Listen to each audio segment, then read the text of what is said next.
Selamat sore dan selamat bertemu kembali dengan saya John Boy Channel. Dan pada kesempatan kali ini seperti biasanya saya akan memberikan informasi kepada teman-teman sekalian tentang salah satu jenis penyakit ternak ayam yang seringkali mengganggu atau menghambat perkembangan usaha ternak ayam teman-teman sekalian. Namun sebelum kita membahas penyakit ini, teman-teman diminta memberikan support kepada channel ini dengan mencentang like, share, komen, dan subscribe, serta membunyikan lonceng notifikasi. Baik teman-teman sekalian, kita akan mulai dengan pembahasan kita. Salah satu jenis penyakit ternak ayam adalah penyakit Newcastle disease atau penyakit ND, atau sering disebut dengan penyakit tetelo. Dan dalam setiap bahasa daerah masing-masing wilayah, tentu penyebutan penyakit ND ini berbeda-beda. Dalam bahasa Dawan di Timur disebut panmanu, sesuai dengan kemiripan gejala penyakitnya. Penyakit ND sangat berpengaruh terhadap produktivitas ternak ayam teman-teman sekalian. Dan penyebab daripada penyakit ND ini adalah virus Avian Paramyxovirus serotype 1 atau AMPV1. Penyakit ini menyerang ternak ayam berbagai umur, baik yang masih DOC atau anakan, ternak muda maupun dewasa, baik itu ternak ayam petelur, ayam broiler atau penggemukan, maupun ayam kampung, serta jenis unggas lainnya. Ciri khas penyakit ini adalah menyebabkan gangguan pernapasan pada ternak ayam, sehingga ternak ayam mengalami sesak napas. Jadi sesak napas, ngorok, bersin, serta gangguan saraf yang menyebabkan kelumpuhan sebagian atau seluruh tubuh.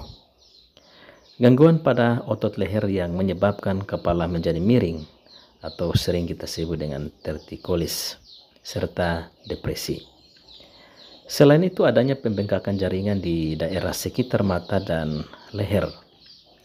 Penyakit ini akan muncul tiba-tiba ketika ternak dalam kondisi yang kurang sehat atau terpapar atau tertular penyakit ND. Penyakit ini biasanya muncul saat pergantian musim, baik dari musim kemarau ke musim hujan atau sebaliknya, atau pada saat kondisi cuaca yang buruk. Penyakit ini akan muncul.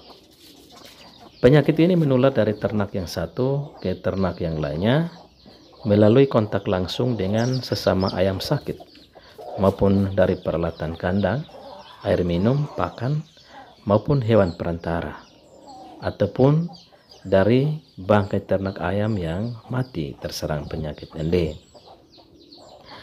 Penularan penyakit ND sangat cepat dan menyebabkan kematian yang cukup tinggi, mencapai 100%. Hal ini akan menyebabkan kerugian secara ekonomis bagi para pengusaha ternak ayam. Kondisi inilah yang menyebabkan teman-teman tidak mau memelihara ternak ayam dalam kondisi atau dalam jumlah yang banyak. Mereka hanya memelihara dengan jumlah yang terbatas, cukup sekedar untuk memenuhi kebutuhan sehari-hari. Dan jika terserang penyakit ND, mereka merasa tidak dirugikan secara ekonomis.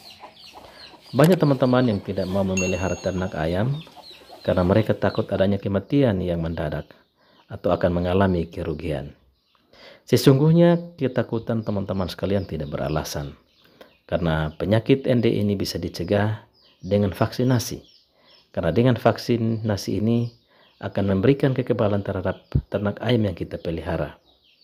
Vaksinasi ND harus dilakukan dengan rutin dan terprogram, dengan tetap memperhatikan sanitasi kandang dan menghindari kontak dengan sumber penyakit ND ini.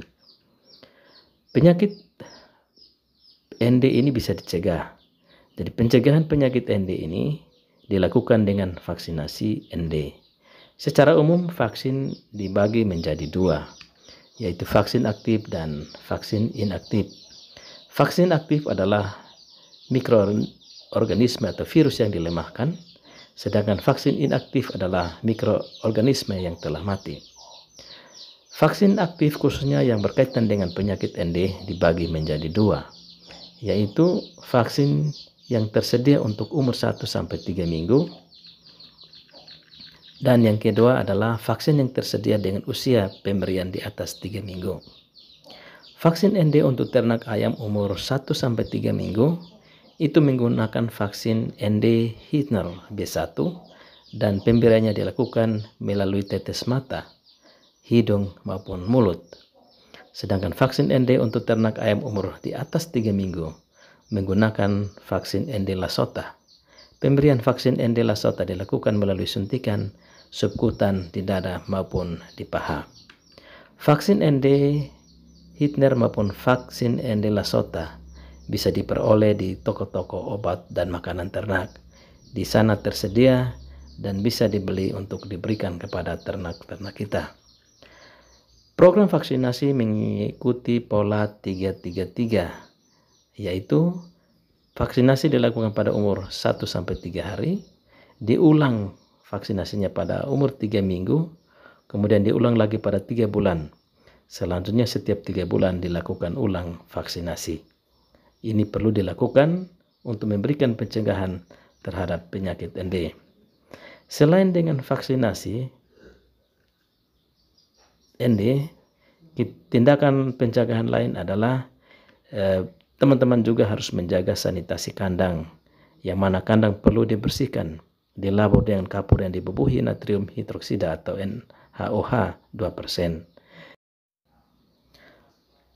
Satu hal yang tidak boleh dilupakan dalam melakukan vaksinasi adalah teman-teman harus memastikan bahwa ternak ayam yang akan kita vaksin dalam keadaan sehat, karena vaksin yang kita gunakan adalah vaksin aktif, sehingga ketika kita berikan pada ternak ayam yang sakit, kemungkinan virus yang dilemahkan justru tumbuh dan menyerang ternak ayam. Dengan pemberian vaksin secara rutin dan terprogram akan memberikan kekebalan kepada ternak ayam yang teman-teman pelihara. Jadi, teman-teman sekalian jangan ragu untuk memelihara ternak ayam, baik dalam jumlah sedikit maupun jumlah banyak. Percayalah bahwa dengan melakukan vaksinasi, melakukan sanitasi yang baik, maka ternak ayam yang dipelihara akan tetap sehat. Baik teman-teman sekalian, sampai di sini penjelasan saya. Dan jika ada pertanyaan tentang penyakit ini, silahkan komentar pada kolom komentar di channel ini. Saya akan menjawab dengan senang hati. Pada video selanjutnya saya akan menunjukkan bagaimana cara melakukan vaksinasi pada ternak ayam. Karena itu, teman-teman sekalian diminta untuk memberikan support kepada channel ini dengan memberi tanda like, share, komen, subscribe, dan membunyikan lonceng notifikasi secara gratis, agar ketika saya mengupload video-video baru saya, maka secara otomatis teman-teman akan mendapatkan notifikasi untuk mengikuti video saya yang baru. Sekian dan terima kasih. Sampai jumpa pada video-video saya selanjutnya.